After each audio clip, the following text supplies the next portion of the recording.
এই দিন পালন করতে গিয়ে এটা যেহেতু ফরজও না, ওয়াজিবও না, এটা সুন্নত নফল আমল, এইটা নিয়ে মারামারি করে আজ আমরা দল বিদলে বিভক্ত হয়ে, আল্লাহ বলেন ওয়ালা তাফাররাকু, পার্থক্য করবা না, মত পার্থক্য করে দল বিদলে বিভক্ত হয়ে যাবা না। অথচ আল্লাহর কোরআনের এই ফরজ নিয়ম আজ ওভারটেক করে শুধুমাত্র শবে বরাত এই নামটা পালন করতে গিয়ে আজ বাংলাদেশে হাজারো মুসলমানেরা কথা বলে না কেন? আরে ভাই, এটা কি ফরজ? কোরআন আঁকড়িয়ে ধরা ফরজ ছিল, দল বিদলে বিভক্ত হওয়া হারাম ছিল। সে হারাম কাজ করে আপনি একটা নফল, একটা সুন্নাতকে কি গুরুত্ব দিচ্ছেন? আজ অনেকে এটা নিয়ে বাড়াবাড়ি করতে গিয়ে শবে বরাতকে শবে কদরের উপরে তুলে ফেলছে। অথচ শবে বরাত এটা হাদিস দিয়ে প্রমাণিত, আর শবে কদর কোরআন দিয়ে প্রমাণিত। কোন দিন কি আপনার বিশ্বাস হয় যে কোরআনের উপরে হাদিস যেতে পারে?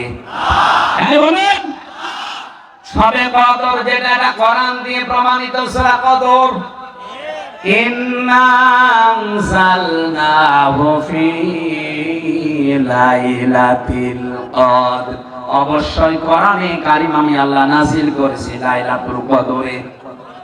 এটা নিয়ে যদি বাড়াবাড়ি করতো তাও মেনে নেওয়া যেত। শবে বরাত নামে কোন শব্দ কোরআনে হাদিসে স্পষ্ট নেই। লাইলাতুন নিসফি মিন শাবান শব্দটা আছে হযরত আয়েশা থেকে বর্ণিত একটা সহিহ হাদিস, আর বাকিগুলো হাসান হাদিসের মান অনুযায়ী আমি বিস্তারিত হাদিসের ছাত্র না, পড়ি যতটুকু বুঝেছি। আমি কোরআনের ছাত্র, আমার অনার্স মাস্টার ছিল তাফসীরের উপরে, কোরআনের উপরে। আমি কথা বললে কোরআন টু কোরআনের আয়াত মিলিয়ে বলি, বোঝা যায় না? ভাই ডিস্টার্ব করেন, বসেন।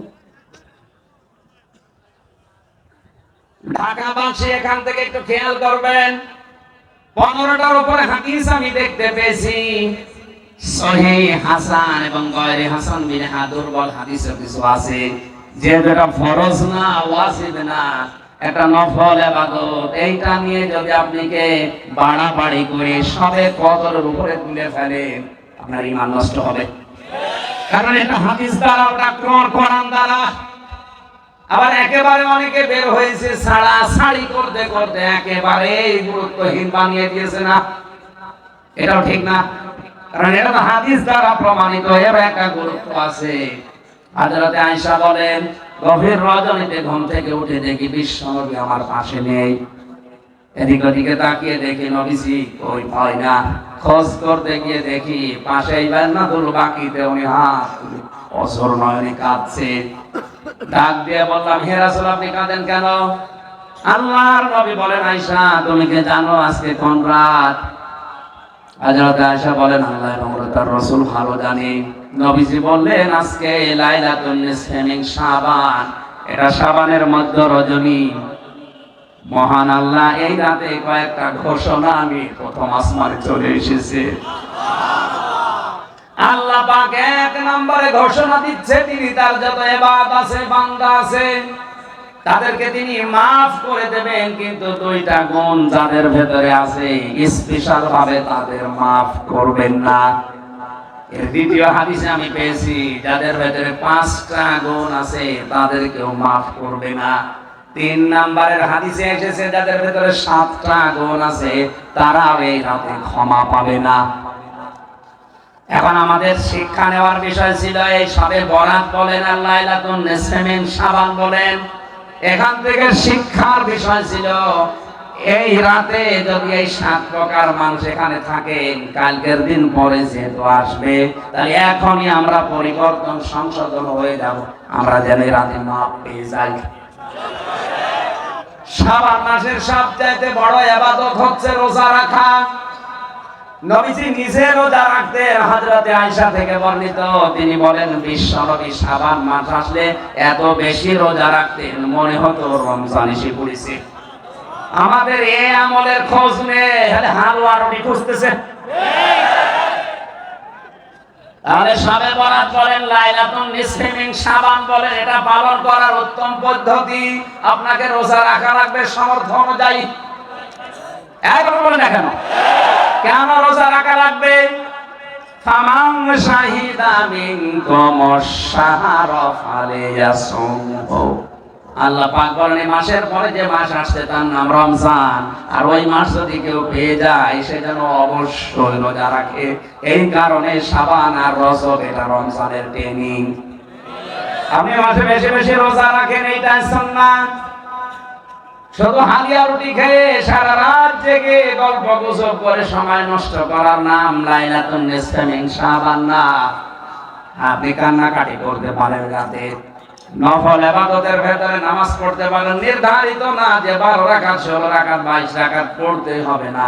আপনার শরীরে যতটুকু কোলায় পড়েন, যদি 2 রাকাত পড়ে মনে হয় জানা এখন কোরআন পড়লে ভালো লাগবে পড়েন, কোরআন শরীফ 2 পারা পড়ে যদি মনে হয় না একটু জিকির করে করেন, কোনো অসুবিধা নেই। কারণ এটা ফরজও না ওয়াজিবও না, এটা নফল জিনিস। কি জিনিস?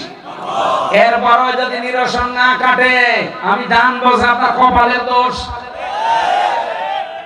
মুসা আলাইহিস সালামের জামানায় কিন্তু বলেছিলেন একটা গরু জবাই করে গোশত যদি লাশের সাথে লাগাতে পারো তাহলে লাশ জিন্দা হয়ে জবাব দিয়ে দেবে যে কে তাকে হত্যা করেছে। কিন্তু জাতের লোকেরা ছিল তেড়া, যত প্রশ্ন করে উল্টা প্রশ্ন মুসা নবীকে করে। আল্লাহ পাকও একটা একটা করে এমন কঠিন গরুর নাম বলেছেন যে গরু খুঁজে পাওয়াই দুষ্কার। এই জন্য ইসলামের কোন বিধান সহজ সরল ভাবে বলার পরেও যদি কেউ মুসা নবীর উম্মতের মতো তেড়ামি করেন, আপনি যত তেড়ামি করবেন তত বিপদে পড়বেন। আশা করি আলেমরা বুঝেছেন। এটা তেড়ামি করা যাবে না। আমি তো সহজ ভাষায় বলছি, এটা ফরজ না ওয়াজিব না, এটা নফল, কিন্তু এটা একেবারে ছেড়ে দেওয়া যাবে না। আর আহলে হাদিসের নাম নিয়ে কিছু মানুষ বের হয়েছে, এটার গুরুত্বই দেয় না, ছেড়ে দিয়ে দিয়েছে। আর একেবারে যারা পাকাপাকি মুসলমান দাবি করে ওরা বলে না, এটা আবার কঠিন ফতোয়া দিয়েছে, এরা বলে নাম দিয়েছে মিঠা সুন্নি, গরম সুন্নি, ঠান্ডা সুন্নি। আহলে সুন্নাত ওয়াল জামাত আন্দাজে নাম নিয়ে বসে ফতোয়া দেয়, এমন ভাবে পালন করতে চায় মনে হয় সবে কদর হারিয়ে ফিস।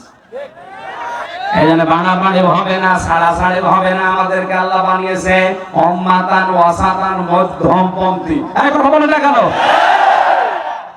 আজ কালকের পর থেকে এই যে রাত আসছে পালন করবেন, রোজা রাখেন, রোজা রাখেন, আপনি পালন হবে। এই রাতের ভেতরে একটা পরিকল্পনা করবেন। প্রধানমন্ত্রী শেখ হাসিনা যে পরিকল্পনা নিয়ে 15-16 বছরে একটি বাড়ি, একটি খামার, একটা প্রকল্প চালু করে লক্ষ লক্ষ মানুষের মাথা গোছার ঠাঁই দিয়েছে, একটা কর্মসংস্থান তৈরি করেছে। শবে বরাত বা নিসফে শাবান যদি পালন করতে চান, এই রাতে যারা ধনী মানুষ আছেন, যাদের ব্যাংকে টাকা ছাতা পড়ে যাচ্ছে, এই টাকাগুলো নিয়ে 50টা মানুষের কর্মসংস্থান তৈরি করবে। এইটা শবে বরাত। এগুলো নিয়ে ফতোয়াবাজি নিয়ে ব্যস্ত আছে। শয়তান তো টাকা ব্যাংকে ছাতা পড়ে যাচ্ছে, ওই টাকাগুলো আমি তোরে দান করতে বলি না, ওই টাকাগুলো নিয়ে একটা ওয়ার্কশপ তৈরি কর, মেয়র আতিক সাহেবের মতো একটা প্রতিষ্ঠান বানান, এখানে 6000 মানুষ সংগ্রাম কাজ করে, এরকম 5000 মানুষের কর্মসংস্থান আমি তৈরি করে দেব। আমার দেশের লোক বাইরে গিয়ে রাস্তা ঝাড় দেবে, কেন এই দেশে কাজ করতে পারে না? আমাদের আজকের এই শবে বরাতের শিক্ষা হবে এইটা, যারা ধনী মানুষ আছেন, মেয়র আতিক সাহেবের মতো অন্তত 5000 মানুষের কর্মসংস্থান আমি তৈরি করব, একটা মাথা গোজার মতো ঠাঁই বানাবো, একটা কর্মজীবন তৈরি করে দেব। আল্লাহর আরশ খুশি হয়ে যাবে। এসব ধান্দায় নেই, ও আছে শুধু ফতোয়া দিয়ে কি করে এটা তুলে ফেলা যায়, আর বাড়াবাড়ি করে কি করে নিজের নাম ফোটানো যায়, ওর দাঁত মুখ খুলে ফেলা যায়।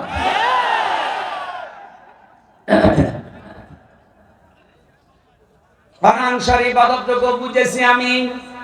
প্রধানমন্ত্রী শেখ হাসিনার জীবনে কিছু কবুল হবে কি হবে না আমি জানি না, তবে একটা বিষয় আমার নজরে ভালো লেগেছে, এই যে একটি বাড়ি একটি খামার, এটা কিন্তু কোরআনে কারিমের প্রকল্প। সূরা মুদ্দাসসিরের ভেতরে আল্লাহ জানিয়েছেন, মুসলমান দাবি করে যারা জাহান্নামে যাবে তাদের 2 নাম্বার গুণ হবে এটা, ওয়ালাম নাকুনু তুইমুল মিসকিন। জাহান্নামের ফেরেশতা দারওয়ান মালিক যখন বলবে, কেন জাহান্নামে আসলে? তুমি তো মুসলমান। এই মুসলমানেরা বলবে, জাহান্নামে আল্লাহ দিয়েছে এই কারণে দুনিয়ায় দারিদ্র মুক্ত সমাজের জন্য কাজ করি না। সুতরাং নিসফে শাবানের শবে বরাতের মূল শিক্ষায় আমাদের জীবনে হোক মানুষের কর্মসংস্থান তৈরি করে দেওয়া। তাহলে যুবকরা মদ ছাড়বে, চিন্তায় ছাড়বে, কিশোর গ্যাং বন্ধ হবে।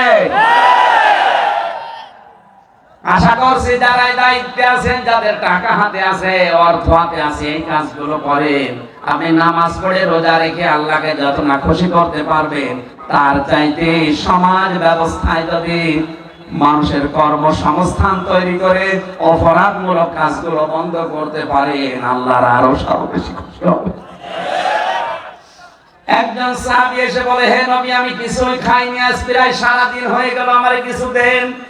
বিশ্ব নবী বললেন, না, তোমার কাছে কিছু আছে কিনা বলো। লোকটা বলে, সেরকম কিছু নেই, কিন্তু বাড়িতে একটা কম্বল আছে, নিয়ে আসো কম্বলটা। বাড়ি থেকে কম্বল নিয়ে এসে নবীজির হাতে দিলেন।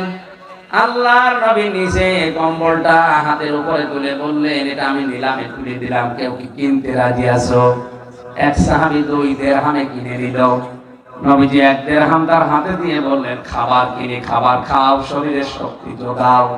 বাকি 1 দিরহাম নিয়ে তিনি একটা কোড়াল কিনে ওর পেছনে একটা হাতল লাগিয়ে দিলেন, নিজের পুত নিজের এই বরকতে হাত দিয়ে হাতলটা লাগিয়ে লোকটার হাতে তুলে দিয়ে বলে, আল্লাহর বান্দা, যাও জঙ্গলে যাও, জঙ্গলে যাও, বনে যাও, কাঠ কাটো, বাজারে বিক্রি করো, কোনোদিন জীবনে আর ভিক্ষা করবা না। 1 বছর পরে লোকটা এসে বলে, ইয়া রাসূলুল্লাহ, আমাকে চিনতে পেরেছেন? আমি সেই গরীব সাহাবী, 1 বছর আগে আপনার কাছে আমি এসেছিলাম যাকাতের কিছু, সাদগার কিছু টাকা নিতে, ভিক্ষা নিতে। আপনি তো আমারে ভিক্ষা দেননি, আমার জীবনটাই পাল্টিয়ে দিয়েছেন। আপনার হাতের দেওয়া কোড়াল নিয়ে কাঠ কেটে বাজারে বিক্রি করে পরিবার চালিয়েছি, আর বাকি কিছু কিছু টাকা জমিয়ে আজ আমি নিজেই যাকাত দেওয়ার মতো মানুষ হয়ে গেছি। শবে বরাতে এই শিক্ষাটা নেওয়া যায় কিনা? এই কথা বলা যায় কিনা? এগুলো না করে যারা মানুষের বিরুদ্ধে বিভেদ সৃষ্টি করে, ফতোয়াবাজি করছে, খালি বাড়াবাড়ি করে, ছাড়াছাড়ি করে, ওদের কথা বাদ দেওয়া লাগবে। আমি এই ছোট্ট মানুষ যদি 20টা মানুষের কর্মসংস্থান তৈরি করে দিতে পারি, আজ ঢাকাতে হাজার হাজার কোটি টাকার মালিক বাইরে পাচার না করে, বেগম পাড়া না বানিয়ে দেশের মানুষের কর্মসংস্থান বানাতে পারে না। প্রধানমন্ত্রী একা আর কি করবে? যতটুকু করেছে প্রকল্পের মাধ্যমে লক্ষ লক্ষ মানুষ একটা করে বাড়ি পেয়েছে, মাথা গোছার মতো ঠাঁই পেয়েছে, আর একটা কর্মসংস্থান খামারের মাধ্যমে তৈরি হয়েছে। আপনি কিছু করতে পারেন না, খালি ভোগ ধরার পেছনে আছেন। অন্তত আর যাই করুক, ধার করে করুক, ঋণ করে করুক, যে কয়টা কাজে হাত দিয়েছে, যদি এগুলো কমপ্লিট হয়ে যায়, এই দেশটা দেখার মতো হবে। তার সব চাইতে দেখার মতো কাজ এই বঙ্গবন্ধু টানেল চট্টগ্রামে আর পদ্মা সেতু। কিছু যদি না হয় তো এই 2টা কাজ, খালি ফতোয়া দেয়, এগুলো তো ঋণ করে ধার করে করে দেয়। হ্যাঁ, যারা টাকা মারিং কাটিং করেছে তাদের বিরুদ্ধে আমরাও আছি। এই প্রকল্পের মাধ্যমে যদি 30 টাকা খরচ হয়, 10 টাকা খরচ হয়েছে আর 20 টাকা আল্লাহর ওলিদের পকেটে। এই টাকাগুলো যে কোনো কায়দায় ফেরত আনা লাগবে, বাইরে থাক আর দেশে থাক। এখানে একমত আছেন কিনা?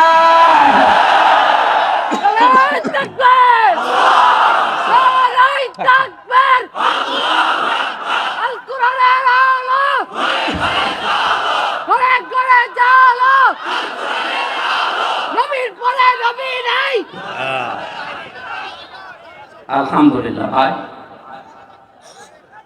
আমাদেরকে মহান আল্লাহ কিয়ামতের দিন যেহেতু সাক্ষী বানাবে অন্যান্য নবীর উম্মতের ব্যাপারে, আমরা যেন সাক্ষ্য দেওয়ার যোগ্যতা অর্জন করতে পারি।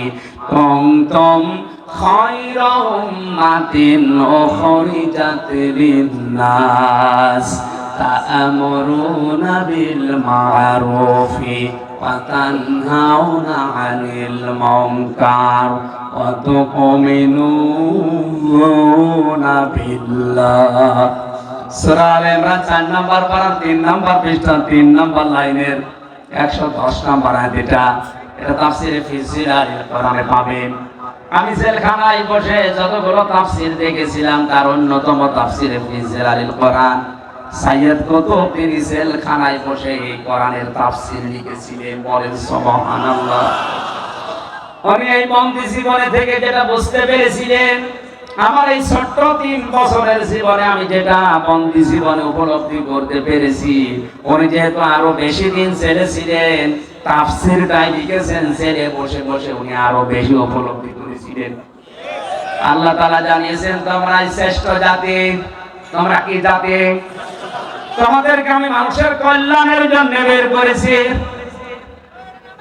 তাহলে আল্লাহর কাছে আয়াত অনুযায়ী শ্রেষ্ঠ মানুষ বাংলাদেশে তারা যাদের দ্বারা মানুষের কল্যাণ হয়। এই কল্যাণ হয়তো আর্থিক, মানসিক, ঈমানি। কথা বলেন ঠিক কিনা? আজ হাজারো মানুষ আমরা দেখতে পাচ্ছি আর্থিক এবং মানসিক এই সমস্ত কল্যাণগুলো করছে, কিন্তু ঈমানের অনেকে 12টা বাজিয়ে দিচ্ছে। কিছু নাস্তিক বাংলাদেশে নতুন নতুন বের হচ্ছে। এর আল্লাহ পাকের যে প্রথম নবীজির স্বীকৃতি ছিল যে শিরিক করলে সবে বরাতে মাপ নেই, এরা অনেকে আজ জাতিকে শিরিক করাতে উঠে পড়ে লেগেছে। শিরিক কাকে বলে? যাদের মাপ হবে না এই নেসফে সাবানে। এটা কান 1 নম্বরে আল্লাহ যেটা পারে ওইটা অন্য কেউ পারে, এই কথা বিশ্বাস করার নাম শিরিক। আর শিরিক যে করে সে মুশরিক, তাকে এই নেসফে সাবানে আল্লাহ মাফ। আরো জোরে বলেন মাফ। শিরিক হয় 3 প্রকার। 1 নম্বরে বিশ্বাসের শিরিক, আকীদার। 2 নম্বরে মানুষের শিরিক হয় কাজে, কর্মে, আমলে। 3 নম্বরে মানুষের শিরিক হয় মুখের কথায়। বাংলাদেশে যে শিরিকটা সব চাইতে বেশি, ওইটার নাম আকীদার শিরিক। এক কথা বলে না কেন? কেউ যদি বিশ্বাস করে আল্লাহ বলে কেউ নেই, ও মুশরিক। কেউ যদি বিশ্বাস করে আল্লাহ আছে কিন্তু পাশাপাশি আরো কিছু আছে, এক কথা বলেন না কেন? আল্লাহর ক্ষমতা আছে, মাঝে মাঝে বাবার ক্ষমতাও আছে। এই জন্যই তো চট্টগ্রামে আল্লাহর এক বান্দা কিছুদিন আগে যে কাজ করেছে তা প্রকাশ্য শিরিক। লোকটা যদি মন থেকে কাজ করে থাকে মুশরিক হয়ে গেছে। কোন মরা মানুষের ওসিলা দেওয়া জায়েজ নেই। আপনি ওসিলা দিতে পারেন শুধুমাত্র আপনার জীবনের নেক কাজের আর রাসূলুল্লাহর। আমি কথা বাড়াতাম না, যেহেতু পয়েন্ট এসেছে সূরা মাইদার 35 নম্বর আয়াতের। উনি দেখলাম আজকে এই ভিডিও বানিয়ে ব্যাখ্যা করছে, ওয়াবতাগু ইলাইহিল ওয়াসিলা। উনি যে ব্যাখ্যা করেছে কোন তাফসীরে পেয়েছে, তাফসীরের নাম বলতে বলেন। আমি তো তাফসীরের ছাত্র, কই পেলাম না তো এরকম কোন শব্দ। তোমরা আল্লাহর কাছে পৌঁছাতে ওসিলা মাধ্যম তালাশ করো, আর উনি মাধ্যম ধরেছে ওই খাজা বাবা মাঝ ভান্ডারীকে। অথচ এখানে ওসিলা শব্দের যে ব্যাখ্যা পেয়েছি, 1 নম্বরে ওসিলা হবে আপনার জীবনের নেক কাজের। কিসের? যে আমি নোট করে এনেছি, আন্দাজে বানিয়ে বলছি না। এগুলো দলিল লম্বা করে বলতে গেলে সময় চলে যাবে, তাড়াতাড়ি করছি।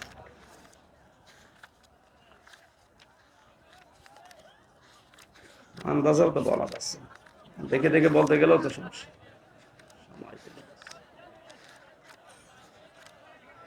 পরে দেখাচ্ছিল একেবারে মনোজাতের আগে পৃষ্ঠা নাম্বার, আয়াত নাম্বার, হাদিসের নাম্বার সব লেখা আছে, আমি দেখাচ্ছি।